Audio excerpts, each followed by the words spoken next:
Integrity म्हणजे कोणी पाहत नसतानाही योग्य तेच करण्याची नैतिक ताकद. विचार, शब्द आणि कृती सर्व परिस्थितीत एकसारखी ठेवणं म्हणजेच इंटेग्रिटी. UPSC GS4 एथिक्स पेपरमध्ये इंटेग्रिटी ही एक मूलभूत नैतिक मूल्य मानली जाते.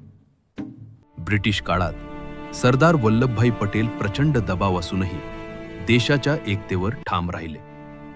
स्वातंत्र्याचा राजकीय फायदा बाजूला ठेवून राष्ट्रहितासाठी निर्णय घेणं हेच इंटेग्रिटी इतिहासात दिसते.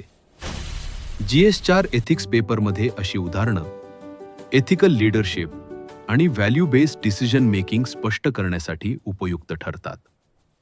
एक सामान्य सरकारी कर्मचारी लाच देणारा समोर असूनही फाईल पुढे सरकवत नाही, कारण त्याच्यासाठी नियम आणि अंतःकरण पैशांपेक्षा मोठे असतात. ही इंटेग्रिटी दैनंदिन जीवनात. IAS अधिकारी अशोक खेमका हरियाणामधील जमीन घोटाळ्याची फाईल रद्द करण्याचा निर्णय घेतात. वारंवार बदली, दबाव आणि एकाकीपणा असूनही ते निर्णय बदलत नाहीत. हीच प्रशासकीय इंटेग्रिटी.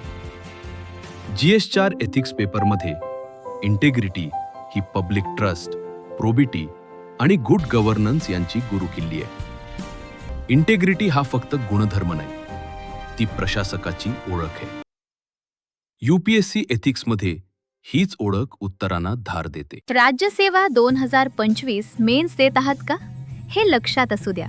GS4 ला महत्त्वाचं ठरेल. आणखी अशाच प्रकारचे व्हिडिओज बघायला लाईक आणि सबस्क्राईब करायला विसरू नका.